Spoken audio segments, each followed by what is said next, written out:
नमस्कार, स्वागत है आप सभी का हमारे खास शो में। मैं हूं आपके साथ नैना यादव और आप देख रहे हैं नापाक। अब एक तरफ तो वैश्विक तनाव है जिसने हड़कंप मचाया हुआ है पूरी दुनिया में। कहीं पर मिसाइलों की बारिश है, कहीं पर बमों की गूंज है। वर्ल्ड वॉर 3 की आहट है तो एक दो नहीं बल्कि कई देश उसकी जद में आ रहे हैं जिनकी धड़कनें बढ़ी हुई हैं। अब मिडिल ईस्ट में तनाव थमने का नाम नहीं ले रहा। ऐसे में सबसे बड़ा झटका अगर किसी देश को लग रहा है तो वो है दुनिया का सबसे बड़ा झूठा देश पाकिस्तान।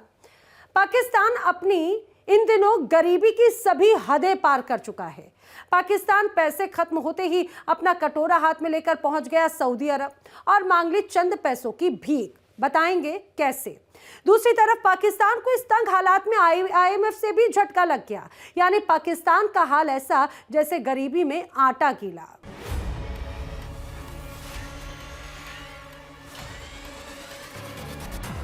अब मिडिल ईस्ट में तनाव बढ़ रहा है। इस बीच पाकिस्तान एक बार फिर से मुश्किल मोड़ पर आ खड़ा है।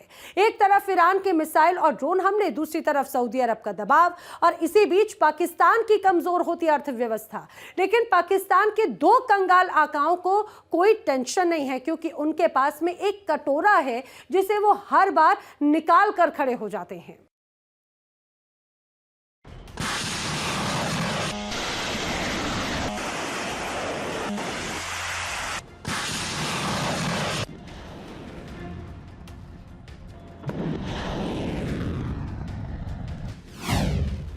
मिडिल ईस्ट में जंग, पाकिस्तान हुआ तंग।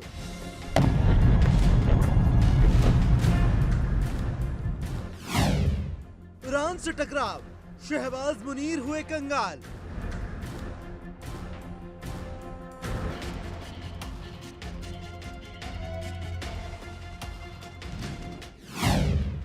युद्ध का शोर, अर्थव्यवस्था कमजोर।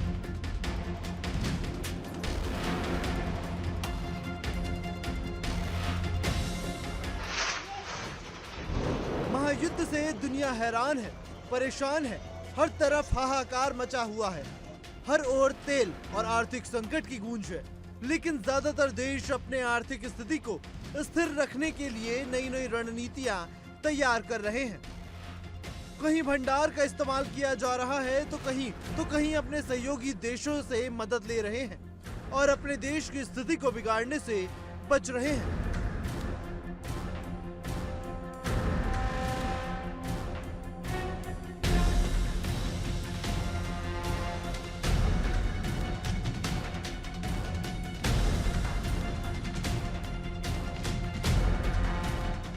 लेकिन ये पाकिस्तान है कि सुधरता नहीं।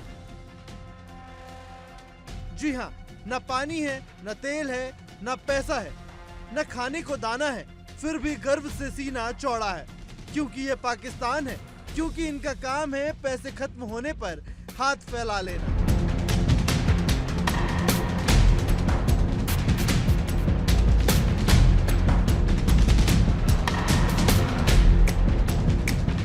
पाकिस्तान वो देश है जो कंगाली से नहीं डरता, बल्कि इस बात से डरता है कि कहीं आतंकवाद खत्म ना हो जाए। आतंक को पनाह देते देते अब खुद पाकिस्तान गरीबी की हर लकीर पार कर चुका है। मिडिल ईस्ट में बढ़ते तनाव के बीच पाकिस्तान एक बार फिर मुश्किल मोड़ पर खड़ा है। एक तरफ ईरान के मिसाइल और ड्रोन हमले, दूसरी तरफ सऊदी अरब का दबाव और इसी बीच फंस गया है पाकिस्तान।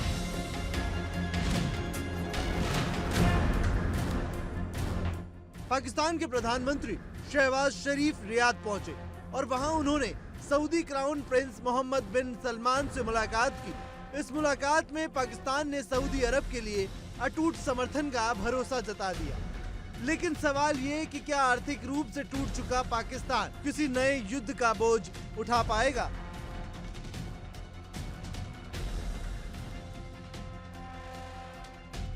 हम देख रहे हैं कि इजराइल जो है वो ईरान को तड़ियां लगा रहा है, धमकियां लगा रहा है कि आपने हम पे हमला करके अच्छा नहीं किया, आपको इसके नताइज भुगतने पड़ेंगे। लिहाजा कहा जा रहा है कि ईरान की जो ऑयल रिफाइनरीज हैं वो खतरे में नजर आ रही हैं। क्या लगता है, ईरान जो है अपना दफा करेगा या फिर वाकई में उनकी ऑयल रिफाइनरीज खतरे में है? देखिए, अगर हम ईरान की बात करें तो ईरान एक रेडिकल स्टेट है और एक रिलीजियस बेसिस पे उसकी फॉर्मेशन हुई है। अब जो रेडिकल स्टेट होती है और ऐसी स्टेट जिसकी जो फॉर्मेशन है वो रिलीजियस बेसिस पे हो ना, उनके नज़दीक जो सबसे मेन एजेंडा होता है ना, वो होता है अपने अवाम को खुश करना। अगर इसराइल ये धमकियाँ दे रहा है कि हम ईरान को इसके नताइज भुगतना पड़ेंगे, तो ईरान तो इसके नताइज भुगत रहा है। उन पर इकनॉमिक सेक्शंस हैं, उन पर मिलिट्री सेक्शंस हैं, और अगर हम थोड़ा सा पास्ट में जाए तो इसराइल तो काफ़ी नुकसान उनको पहुँचा चुका है। सबसे पहले उन्होंने हमास के रहनुमा इस्माइल हानिया की जो शहादत है, उसके पीछे इसराइल का हाथ है। कुछ अर्सा पहले ईरानियन प्रेसिडेंट की डेथ हुई थी, उसके बारे में उसके भी ताने माने इसराइल से मिलाए जा रहे हैं। और अब करंटली अगर हम बात करें, ये कुछ अर्सा पहले ये जो किन की डेथ हुई है, हिजबुल्लाह के चीफ नसरुल्लाह साहब का, जी, उनके पीछे भी इसराइल का हाथ है। तो इसराइल काफ़ी हद तक डैमेज तो कर चुका है। और जब तक ऑयल रिफाइनरी की अगर हम बात कर रहे हैं, तो वो भी मेरा ख्याल में अगर इसराइल की एक्सेस तो है ना ईरान तक, अगर उनके लीडर्स को मार सकता है, और वो भी बड़े एक माइन्यूट से और बड़ा डेलिब्रेटली और अच्छे तरीके से अगर उनको निशाना बना सकता है, तो इसमें कोई दो राय नहीं। इसराइल का ये दावा है कि ईरान ने जो अटैक किया है इसराइल के ऊपर, जो 400 मिसाइल दागे हैं, उनसे उन्हें कोई नुकसान नहीं पड़ा। उन्हें पहले से पता था कि कहाँ कहाँ ये मिसाइल आके गिर सकते हैं, लिहाजा उन्होंने अपनी आबादी वाली जगह पहले ही खाली कर ली थी। उनका एक बंदा भी नहीं मारा गया, लिहाजा ईरान का ये जो अटैक है ये फारिग है, ये बेजा है। जी मैडम, अगर हम ईरान और इसराइल के न्यूक्लियर और मिलिट्री और कंपैरिजन करें, तो जो इसराइल का डिफेंस सिस्टम है ना, वो ईरान से काफ़ी ज़्यादा है। और दूसरी बात यह है कि जैसे ही हमने खबर सुनी ना कि इसराइल ने 400 मिसाइल दागे हैं, तो उससे काफ़ी टाइम पहले इसराइल को इस बारे में खबर पता चल गई थी कि ईरान अटैक करने वाला है। तो इससे पहले उन्होंने अपने जो दिफा का सामान है ना, वो कर लिया था। और एक तो दिफा का सामान उन्होंने कर लिया, दूसरा अगर हम उनके डिफेंस सिस्टम की तरफ जाए ना, तो वो भी उनका काफ़ी मजबूत है। अगर ईरान ने मिसाइल दागे हैं, तो मैं आज ही न्यूज़पेपर में पढ़ रहा था कि ऑलमोस्ट अमवात की तादाद सिर्फ 8 है। तो इस बेस पे हम कह सकते हैं कि कोई इतना जानी माली को ज़्यादा नुकसान ईरान नहीं कर पाया इसराइल का। लेकिन आप ये देखिए कि इसराइल को सपोर्ट कर रही है बहुत सारी कंट्रीज। अमेरिका भी इसराइल की सपोर्ट में खड़ा हुआ है। ईरान को कौन सपोर्ट कर रहा है, ईरान को कौन बैक कर रहा है? क्या ईरान दोबारा इसराइल के ऊपर हमला करेगा या खामोशी साध लेगा? मैडम देखें, जो अगर हम ये कहें कि आजकल के इंटरनेशनल पॉलिटिक्स में जो दो कंट्री के दरमियान रिलेशंस हैं, वो किसी इमोशंस की बुनियाद पे नहीं है, वो आजकल इंटरेस्ट की बेस पे हैं। अब इसराइल के साथ चूँकि काफ़ी मुस्लिम कंट्री के भी इंटरेस्ट है, जिसमें सऊदीया है, यूएई और भी काफ़ी गल्फ स्टेट हैं। लेकिन अगर और दूसरी बात हम ये कर सकते हैं, इकोनॉमिकली और मिलिटरी वो काफ़ी स्ट्रॉन्ग है। तो जो कंट्री भी स्ट्रॉन्ग होगी, उसके इंटरेस्ट होंगे कंट्रीज़ के साथ। और अगर हम अमेरिका की बात करें, तो सबसे जो बहुत बड़ा हेल्पर है इसराइल का, वो तो अमेरिका है। और ईरान की बात करें, ईरान पे चूँकि मिलिट्री सेक्शंस हैं, पॉलिटिकल सेक्शंस हैं, तो ईरान के साथ किसी काफ़ी ज़्यादा कंट्रीज़ के इंटरेस्ट भी नहीं है। तो अगर हम लॉजिकल इस बात को देखें, जिस कंट्री के साथ वर्ल्ड में जिसके ज़्यादा इंटरेस्ट होंगे, तो उसके हेल्पर भी ज़्यादा होंगे। इसका जवाब क्या है, ये पूरी दुनिया जानती है। रियाद जाकर समर्थन देना ही सिर्फ काम नहीं था, बल्कि असली काम है उस कटोरे का जिसमें चंद पैसों की भीख मिलनी है। पाकिस्तान के अंदर पेट्रोल के प्राइस एक साथ 55 रुपए बढ़ गए। पेट्रोल और डीजल दोनों एक साथ 55 रुपए बढ़ गए। पब्लिक की तो इस वक्त तबाही निकल गई है, जो पेट्रोल एक साथ बढ़ गया। अगर आप ये मीटर देखें पेट्रोल का, तो 322 रुपए और 33 पैसे इस वक्त पाकिस्तान के अंदर पेट्रोल की प्राइस चल रही है, 1 लीटर पेट्रोल। और एक साथ ये 55 रुपए इसके प्राइस बढ़े। और आज रात को ही जिस तरह इसके प्राइस बढ़े, एक पंप के ऊपर एक जो पेट्रोल पंप का मुलाजिम है, उसको एक बंदे ने मार दिया, उसकी जान भी चली गई है। सियालकोट के अंदर ये वाकया हुआ है, जब उसने आके रात को 12 बजे से पहले कैन के अंदर पेट्रोल मांगना चाहा, तो जब मुलाजिम ने ये बात कही कि आपको गाड़ी के अंदर मिलेगा या बाइक के अंदर मिलेगा, इसके अलावा आप नहीं दे सकते, तो उसने इस वजह से उसको मार दिया। तो आप ये कह लें कि ये चंद लीटर पेट्रोल की वजह से अभी ये तबाही हो गई है। तो आने वाले वक्त के अंदर, क्योंकि पेट्रोल की वजह से ट्रांसपोर्ट हर चीज़ पेट्रोल के साथ जुड़ी होती है, तो इसकी वजह से सब्जियाँ, आटा, दाल, चावल, जो हर इंसान की ज़रूरत होती है, इसकी प्राइस भी बहुत ज़्यादा बढ़ जाएगी पेट्रोल की वजह से, क्योंकि पेट्रोल बहुत ज़्यादा महंगा हो गया। ये फूड पांडा राइडर हैं यार, आप राइडर हैं, डिलीवरी बॉय हैं, आप क्या समझते हैं आपके ऊपर क्या असर पड़ा है एक साथ जो 55 रुपये पेट्रोल की प्राइस बढ़ी है?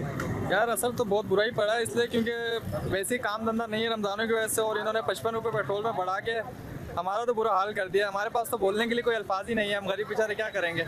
अभी कुछ आप बचा पा रहे हो जिस तरह ये एकदम इतने प्राइस बढ़े? यार बचत तो खैर पहले भी कम ही थी बहुत, लेकिन अब इससे ये है कि जितने हमारी राइड होती है उतना हमारा पेट्रोल लग जाता है। समझ लो बस अल्लाह के उस पर चल रहे हैं, अल्लाह के भरोसे, अल्लाह ताला चला रहा है। बाकी आपको तो खुद भी अंदाज़ा इस चीज़ का कि नहीं हो सकता है पूरा, इतने पेट्रोल महंगे पे हमारे लिए बहुत मुश्किल हो रहा है सर्वाइव करना।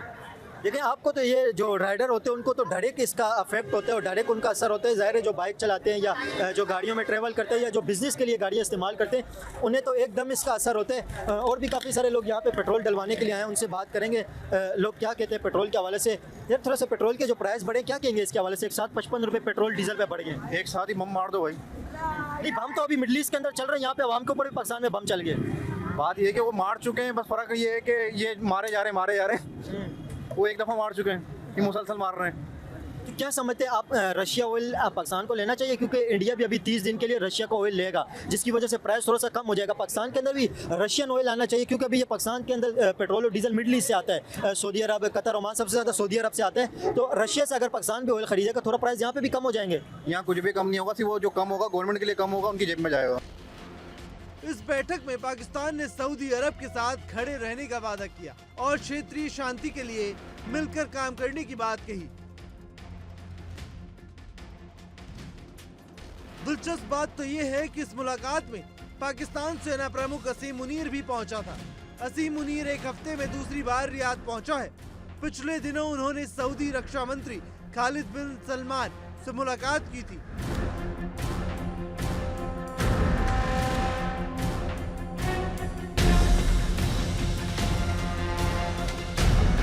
ये सारे एक प्याली हैं। कौन? सब है, सब पूरी गवर्नमेंट है भाई, सारे ही हैं इसमें। गवर्नमेंट तो कहती है कि ये जो आपने हुर्मुज़ बंद हो गया इस वजह से हमने कर रहे हैं, जो मिडल ईस्ट के अंदर वार जो चल रही है। भाई अभी ये बताओ, ये पेट्रोल महंगा है, जो रोज का कमाने खाने वाला है। आवाम का रेट लग गया पूरा। इतना महंगाई नहीं हो सकता यार, इतना महंगाई हो गया भाई। यहाँ गैस का रेट बढ़ गया, पेट्रोल का रेट बढ़ गया। रिक्शा चलाता है बंदा, क्या काम करेगा यार बंदा यार। यहाँ खाने को नहीं है घर में यार, बंदा पूरा नहीं कर सक रहा यार। 55 रुपए बढ़े, ये कोई मजाक की बात नहीं है। 2 रुपए जब बढ़ते महंगाई आ जाती है, 55 रुपए बढ़ गए। 60 रुपए बढ़ रहा है भाई, गैस में भी इतना रेट बढ़ गया यार। क्या समझते हैं इसका एक आम आवाम के ऊपर क्या असर पड़ेगा? बहुत असर पड़ रहा भाई, बहुत असर पड़ रहा है। मैं क्या बोलूँ, इंसान यहाँ खाने को नहीं हो रहा यार। बंदा भूखा मर रहा है यार, वो थोड़ी ना बोलेगा यार। काम करके भी पूरा नहीं हो रहा भाई, गैस का रेट इतना बढ़ गया। आप बताए ना, आपको क्या लगता है ये 55 रुपए प्राइस बढ़ गया, इसके महंगाई के ऊपर क्या असर पड़ेगा? क्योंकि इससे तो महंगाई का एक तूफान आ जाएगा।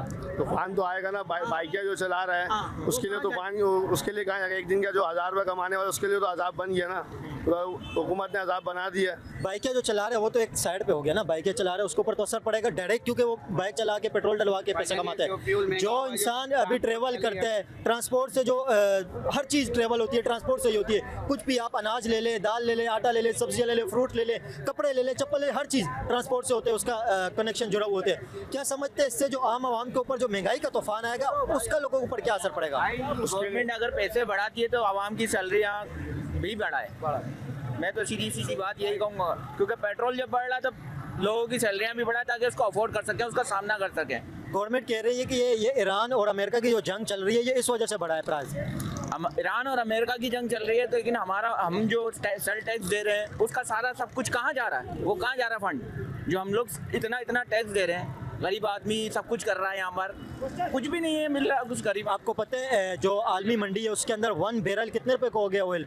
1 बैरल 85 रुपए को हो गया, 82 रुपए था, अभी 85 रुपए को हो गया। और ये कहा जा रहा है कि $150 तक जाएगा, रुपए नहीं डॉलर, $150 तक जब जाएगा। आप इमेजिन करें महंगाई का क्या तूफान आएगा, पेट्रोल का क्या प्राइस होएगा भाई। वो गरीब यही 322 रुपए अभी पाकिस्तान के अंदर पेट्रोल का प्राइस चल रहा है। गरीब फांसी लगाएगा और कुछ भी नहीं करेगा, फिर रोडों पर आप यही देखोगे लाशें लटकी हुई होंगी। रिपोर्ट्स की माने तो सऊदी अरब चाहता है कि पाकिस्तान ईरान के खिलाफ खड़े होने में उसका साथ दे, लेकिन पाकिस्तान के लिए फैसला आसान नहीं, क्योंकि मसूद पेजाशकियान पहले से ही पाकिस्तान को चेतावनी दे चुके हैं कि वह इस संघर्ष से दूर रहे। यानी एक तरफ सऊदी का दबाव, दूसरी तरफ ईरान की चेतावनी, और बीच में फंस गया पाकिस्तान। क्या समझते हैं पेट्रोल का जो इतना एकदम प्राइस बढ़ गया इसका क्या असर पड़ेगा आम आवाम के ऊपर? आवाम के ऊपर क्या पड़ेगा? आवाम तो मरेगी, क्या होगा? पेट्रोल इतना महंगा, इधर क्या होगा? ऐसे क्या समझते हैं पेट्रोल के महंगा होने से क्या आवाम के ऊपर क्या असर पड़ेगा? वजन क्या फ़र्क पड़ेगा? यही फ़र्क पड़ेगा। आवाम तो एक जानवर है, उसको ज़िबा करने के लिए आप लोगों ने, सब लोगों ने, लोग ने कर बनाया हुआ है। हम लोग ज़िबा होने के लिए तो बने। एक बात तो आप बताओ, हम लोग के बच्चे इधर कर्जदार हुए हुए, कौन कर्जा उतारेगा? जो पैदा होने वाला बच्चा है वो भी कर्जदार है इस मुल्क में। अभी आप ये बताओ, पेट्रोल भी महंगा कर दिया, 322 रुपये लीटर। इससे क्या हम लोग को मिलेगा बताओ? हम लोग इतनी दूर काम पे जाते हैं, जहाँ 200 का फ्यूल लगता था वहाँ 450 का फ्यूल लग रहा है, डबल हो गया। कौन देगा हमें पैसे? वो 30,000 ये बात सैलरी है। गवर्नमेंट तो बोलेगी ना, गवर्नमेंट बढ़ा रही है भाई। नहीं, वो ये बात कह रहे हैं कि ईरान जो यूएसए की वार चल रही है इस वजह से इसके प्राइस बढ़ गए। एक बात है ना, हम लोग तो एक चक्की के अंदर पीस रहे हैं, हम चक्की के अंदर पीस रहे हैं, हम एक गेहूं की तरह पीसे जा रहे हैं भाई। इनके अंदर 30 दिन का अस्सलाम वालेकुम, जो इनके अंदर इन्होंने बोला कि पेट्रोल जो है ना 322 रुपये 55 रुपये एक मतलब लम्हे में जो है ना बढ़ा दिया। 322 रुपये प्राइस है, 55 रुपये बढ़ गए। 55 रुपये बढ़ गया, सही है। एक लम्हे 1 घंटे के अंदर बढ़ा दिया। तो जो इनके पास 30 दिन का स्टॉक था, उसके बाद रूस ने इनको तेल देने की हमायत की, वो भी तेल दे रहे हैं। सऊदी अरब से तेल इनका जो है ना बंद नहीं किया गया। रूस से अभी अप्रूव नहीं हुआ। रूस से जो 30 दिन की जो मिले वो यूएस ने इंडिया को दी है। इंडिया को 30 दिन तक रूस से तेल मिलेगा, पाकिस्तान को अभी तक नहीं मिले। नहीं, अरब ममालिक से तो 2 जहाज आए हैं ना, हम दूसरे रास्ते से भेजे गए ना। नहीं, उन्होंने बंद तो नहीं किया इन्होंने इनका तेल। ये तो जो है ना, ये तो जुल्म कर रहे हैं। ये गरीब आवाम का 322 रुपये लीटर कोई किसके खजाने में जा रहा है? ये इनके खजाने में तो जा रहा है, लीडरों के खजाने में। वो गरीब आवाम पीस रही है, सही है। ये तो IMF के कहने पे ये सब कुछ कर रहे हैं, ये सही है। IMF के कहने पे कर रहे हैं ना ये। बिल्कुल, ये IMF ने भी डिमांड की थी कि जो मिडिल ईस्ट के अंदर क्राइसिस चल रहा है, पेट्रोल के प्राइस बढ़ जाए। किसके ऊपर है? ये गरीब आवाम के ऊपर है, सही है। इससे पेट्रोल बढ़ेगा, उसमें दुनिया की हर चीज़ बढ़ेगी, सही है। दाल, चीनी, आटा, जो मजदूर की चीज, हर चीज में बढ़ेगी, सही है। वो अपनी दुकानदारी उन्होंने सीधी कर ली। IMF को खुश कर दिया कल 55 रुपये बढ़ा के। हफ्ता पहले जो है ना 15 रुपये 12 रुपये लीटर पे बढ़ाए थे, 55 रुपये कल बढ़ा दिए। एक हफ्ते के बाद तो और बढ़ाने वाले हैं वो। दरअसल पाकिस्तान की असली चिंता उसकी अर्थव्यवस्था है। लगातार आर्थिक संकट से जूझ रहा पाकिस्तान एक बार फिर कंगाली की कगार पर पहुंच गया है।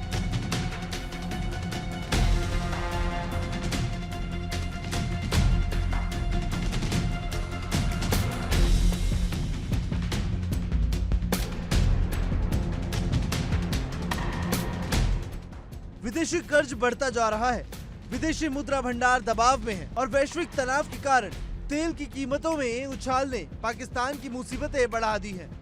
स्ट्रेट ऑफ हॉर्मूज के बंद होने से वैश्विक तेल सप्लाई पर असर पड़ा, जिसका सीधा असर पाकिस्तान जैसे आयात पर निर्भर देशों पर पड़ रहा है। यानी हालात ऐसे हैं कि पाकिस्तान एक तरफ युद्ध से बचना चाहता है तो दूसरी तरफ आर्थिक मदद के लिए खाड़ी देशों की तरफ उम्मीद भरी नजरों से देख रहा है। सीधे शब्दों में कहें तो वैश्विक तनाव के बीच पाकिस्तान फिर से आर्थिक संकट में घिर रहा है और दुनिया के सामने मदद की गुहार लगाने में लगा पड़ा है। मिडिल ईस्ट का ये संकट सिर्फ सैन्य टकराव का मुद्दा नहीं, बल्कि ये उन देशों की असली ताकत भी दिखाई दे रही है जो आर्थिक रूप से कमजोर है। पाकिस्तान फिलहाल संतुलन बनाने की कोशिश में है, लेकिन सवाल ये कि क्या पाकिस्तान सऊदी अरब के साथ खड़ा होगा या फिर ईरान से टकराव से बचने की रणनीति अपनाएगा। और सबसे बड़ा सवाल, क्या आर्थिक संकट से जूझता पाकिस्तान किसी नए संघर्ष का बोझ उठा पाएगा? Bureau report, India daily. अब पाकिस्तान की अर्थव्यवस्था तो पहले से ही डगमगा रही थी और अब उसे एक और बड़ा झटका लगा। आर्थिक संकट से जूझ रहे पाकिस्तान को अंतर्राष्ट्रीय मुद्रा कोष यानी कि इंटरनेशनल मॉनेटरी फंड IMF ने राहत देने से फिलहाल कर दिया है इनकार। लंबी बातचीत हुई लेकिन उसके बावजूद कर्ज की अगली किश्त पर कोई सहमति नहीं बन सकी और अब तो सवाल खड़े हो रहे हैं कि क्या पाकिस्तान फिर से आर्थिक बदहाली के दलदल में फंसने जा रहा है।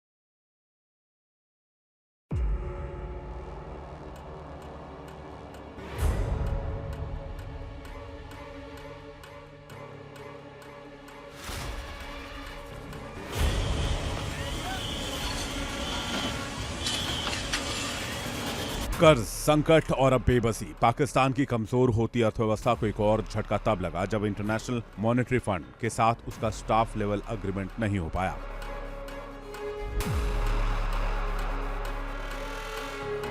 आर्थिक संकट, कर्ज का बोझ, रिकॉर्ड तोड़ महंगाई और हर तरफ हाहाकार। पाकिस्तान में तबाही मची हुई है। न बम बरस रहे हैं, न मिसाइल गिर रही है, फिर भी पाकिस्तान चीख रहा है, चिल्ला रहा है, भीख मांग रहा है। एक तरफ वर्ल्ड वॉर की स्थिति पैदा हो रही है, इन सब के बीच अब पाकिस्तान की जनता को एक और झटका लगा, यानी $7 अरब के लोन प्रोग्राम का तीसरा रिव्यू फेल हो गया। इसके साथ ही पाकिस्तान को मिलने वाली करीब $1 अरब की अगली किश्त फिलहाल रुक गई है।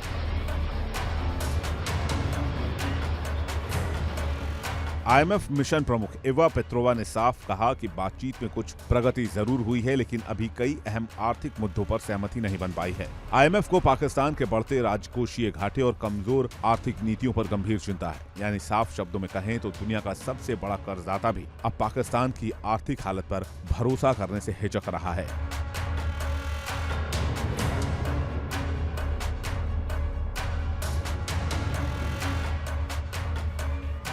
आपको क्या लगता है जब ₹2 पेट्रोल के प्राइस बढ़ते हैं, ₹2 से महंगाई आ जाती है, ये 55 रुपए प्राइस बढ़े, ये अभी एक दिन हुए, अभी कोई आवाम को अभी महसूस नहीं होगा, लेकिन जब ये थोड़े दिन गुजरेंगे, अभी तो डायरेक्ट जो अभी बाइक में डलवा रहे हैं या गाड़ी में डलवा रहे हैं उन्हें असर पड़ रहा है, लेकिन जब ये ट्रांसपोर्ट की कॉस्ट बढ़ेगी, जब ये सब चीजें इसकी वजह से महंगी होगी, उस वक्त क्या होगा?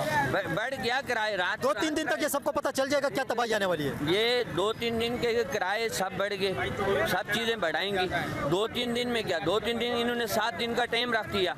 इनसे तो मैं समझता हूँ दूसरे ममालिक में भी, जिन ममालिकों में जंग लगी हुई है, सही है, उन्होंने भी इतनी बड़ी महंगाई नहीं की जो इन्होंने कर दी। सिर्फ कराची में पेट्रोल का रेट बढ़ा है, सिर्फ कराची में पेट्रोल का रेट बढ़ा है और कहीं भी नहीं बढ़ा। नहीं, पूरे पाकिस्तान में बढ़ा हुआ है यार, ये आपको किसने बोला है? पूरे पाकिस्तान में एक ही प्राइस चलता है।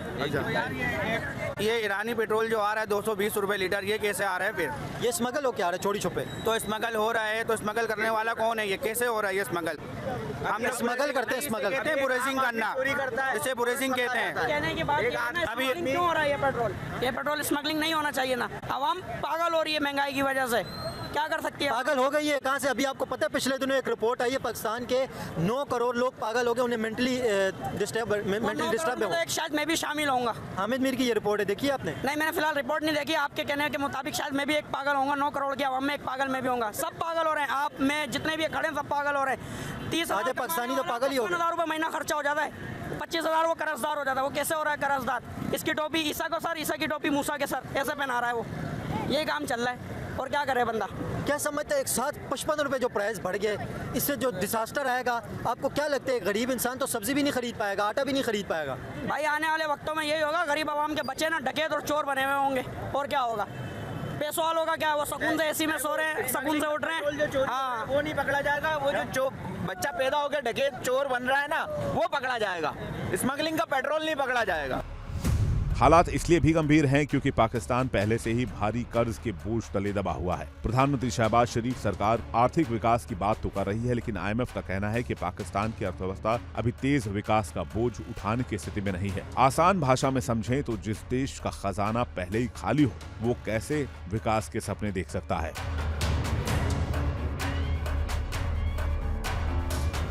पेट्रोल में भी एक क्वालिटी नहीं है ना यार। ईरान के पेट्रोल में एक ने टिया लगाया हुआ है तो एक 200 रुपए लीटर दे रहा है, तो एक 220 रुपए लीटर दे रहा है। वो तो उनकी अपनी प्राइस है ना। लीटर कोई भी पेट्रोल नहीं दे रहा है, ये मैं बात साबित कर दूंगा। चाहे कोई भी बोले मैं लीटर दे रहा हूँ, लीटर कोई भी नहीं दे रहा है। वो हाफ बोतल कर रहे हैं और बोल रहे हैं लीटर है, लीटर है।